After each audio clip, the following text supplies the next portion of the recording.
ఓబిలము సంబంధించిన ఎవరు అవినీతి చేశారనే ఒక చర్చ నువ్వా నేనా అనుకుంటూ ఈరోజు గంగుల బ్రిజేందరు మేము ఒక హోరాహోరీగా ఈరోజు పెద్దగా ఒక డిస్కషన్ జరిగింది.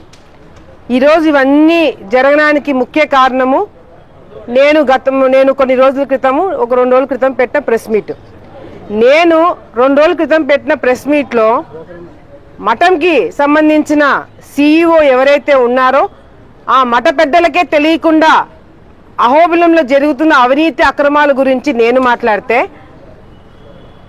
దాంట్లోకి దూరింది వైసీపీ నాయకులు, ఆ చర్చలోకి దూరింది వైసీపీ నాయకులు. నేను CEO గురించి మాట్లాడినాను, పార్థసారథి చేస్తున్న అవినీతి నేను బయట పెట్టడానికి నేను అహోబిలం పీఠాధిపతిని ఆయన రిక్వెస్ట్ చేసుకుంటూ నేను ఆయన గురించి లేదా CEO గురించి నేను మాట్లాడుతుంటే వైఎస్ఆర్సీపీ నాయకులు మధ్యలో ఎందుకు దూరినారు, మీకేం సంబంధము అని నేను ఈరోజు ప్రెస్ మీట్ పెట్టి మాట్లాడితే నీ అవినీతి కార్యక్రమాలు నువ్వు దేవుడు సొమ్ము నువ్వు తిన్నావని చెప్పి నన్ను నా కుటుంబ సభ్యుల మీద నువ్వు అభాండాలు వేసి సాక్షిలో భూమా వారసులని చెప్పి అడ్డదిడ్డంగా నువ్వు మాట్లాడితే మేము నోరు మూసుకొని కూర్చుంటాం అనుకుంటున్నారా? మీరు ఏం అవినీతి చేస్తాం మేమని నిరూపించమని చెప్తుంటే పిచ్చి కూతలు కూస్తున్నారు.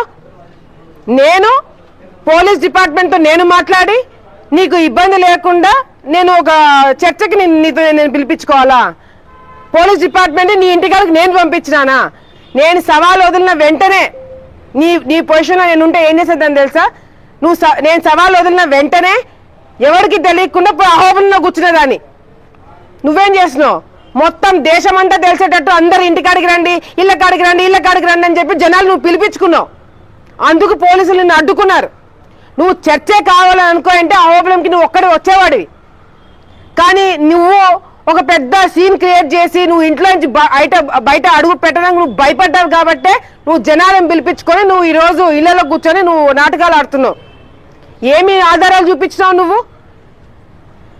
ఈ CEO పార్థసారథి తమిళనాడు వాళ్ళకి జుట్టు తలనీలాలు తీసుకుపోతుంటే జగద్విఖ్యాత రెడ్డి ఆపినాడు.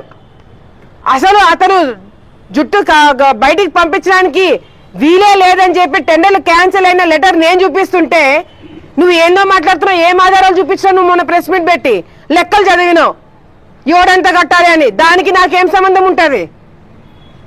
నేను నిరూపిస్తా. నన్ను ప్రజలు ప్రశ్నించలేదే, నువ్వు ప్రశ్నించినావు. అందుకు నీకు ఆధారాలు చూపిస్తా, నువ్వు రా అని చెప్తున్నా. నేను నిన్ను చంద్రబాబు నాయుడు గారికి నేను తీసుకుపోవాలంట. చంద్రబాబు నాయుడు గారు రేపు పొద్దున పెట్టే ప్రోగ్రామ్ స్టేజ్ మీదకి డిస్కషన్ చేస్తాడంట. నువ్వు పెద్ద హీరో అనుకుంటున్నావా? నువ్వు పెద్ద నాయకుడు అనుకుంటున్నావా? నువ్వు వస్తున్నావు అంటే రెడ్ కార్పెట్ వేసి సీఎం దగ్గర నీతో పంచాయతీ పెట్టించడానికి ఈరోజు అయిపోయిందని అనుకుంటున్నావేమో. రేపు పొద్దున చంద్రబాబు నాయుడు గారి ప్రోగ్రామ్ అయిపోయిన తర్వాత ఈ చర్చ మళ్ళీ జరుగుతుంది. నువ్వు రావాలనుకుంటే ఎస్పీ గారికి రా, నీకు ప్రొటెక్షన్ ఇప్పిస్తా. నువ్వు భయపడుతున్నావా అంటే ఎస్పీ ఆఫీస్ కాడికి రా, ఆడే చర్చ చేద్దాము. నీకు పోలీసులతో ఏం మాట్లాడే నీకు ఇబ్బంది లేకుండా నేను చేయాలంటే సిగ్గులేదు మీకు ఆ మాటలు మాట్లాడడానికి? ప్రతిపక్షంలో పెద్ద నాయకుడు మీరు, వాడు పక్కన మళ్ళీ సంకలు వేసుకొని తిరుగుతున్నాను వాళ్ళని. ఎవరైతే నిన్ను మీ నాన్నని బూతులు తిట్టాడో వాళ్ళని సంకలు వేసుకొని తిరుగుతున్నావు. మళ్ళీ మీకు పెద్ద పెద్ద మీసాలు, గంభీరమైన నడకలు. మీరు నాకు నీతులు చెప్తారు, నాకు రాజకీయాలు నడిపిస్తారు. ఆలగడ్డలు అన్నింటికీ సిద్ధమంట. రమ్మను, ఇద్దరిని రమ్మను. నువ్వు ఒక్కడివిరా. ఎంత పెద్ద రాజకీయాలు ఇది. ఈ సందర్భం రాకూడదని చెప్పే గత కొన్ని నెలల నుంచి డిపార్ట్మెంట్కి నేను మొత్తుకొని చెప్తున్నా. ఇదే అహోబిలం వల్ల మేమందరం రోడ్డు మీద పడి కొట్లాడుకోవాల్సి వస్తుంది. ఆ పరిస్థితి తీసుకురావద్దని నేను ప్రెస్ వాళ్ళ మీద అడుగుతున్నా. మీకు చెప్పలేదా? నేను ఎన్ని రోజుల నుంచి నేను మాట్లాడుతున్నాను దీని గురించి. ఎవరైనా పట్టించుకున్నాడా? ఏ నాయకుడైనా దిగొచ్చి మా పంచాయతీ చేసినాడా? ఎవరు చేయలేదు. ఈరోజు రోడ్డు మీదకి వచ్చినాం.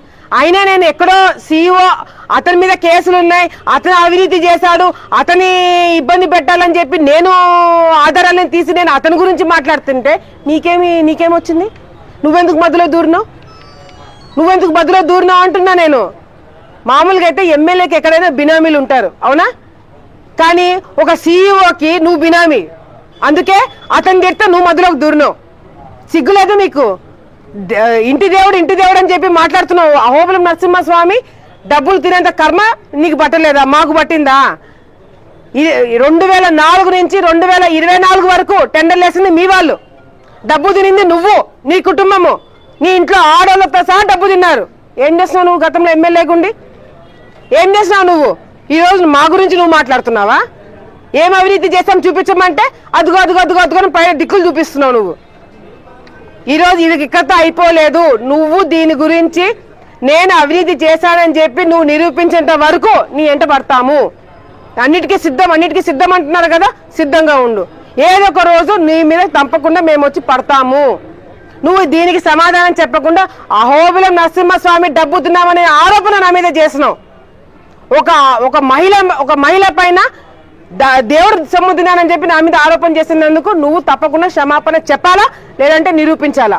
నువ్వు ఈ రెండు చేయకుండా తప్పించుకొని తిరుగుతామంటే ఆలగడ్డకి నువ్వు ఎట్లా వచ్చి కూర్చుంటావు నేను కూడా చూస్తాను. ఈ రోజు నుంచి నువ్వా నేనా అనేది దీని గురించి చర్చ తప్పనిసరి జరగాల్సిందే. ఏం ఆధారం ఉన్నా చూపించు.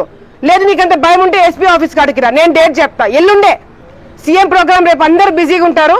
ఎల్లుండి 4 గంటలకి ఎస్పీ ఆఫీస్ కాడికి నువ్వు రా. ఎస్పీ ఆఫీస్ కాడికి నేను వస్తాను. నువ్వేం చేస్తావు నేనేం చేస్తావు నిరూపిద్దాము. ఎవరు తప్పైతే వాళ్ళు క్షమాపణ చెప్తారు. దానికి సిద్ధంగా ఇప్పుడు నువ్వు ఎక్కడో ఎందుకు ఎస్పీ ఆఫీస్ కాడికి రా 4 గంటలకి, నేను వచ్చి కూర్చుంటా. దానికి దమ్ముంటా నువ్వు రా. నువ్వు నిరూపించకపోతే ఎస్పీ ఆఫీస్ నుంచి నువ్వు బయటకు కూడా కదలకుండా నేను చేస్తా. దీనికి ఛాలెంజ్గా, దీనికి నువ్వు సిద్ధంగా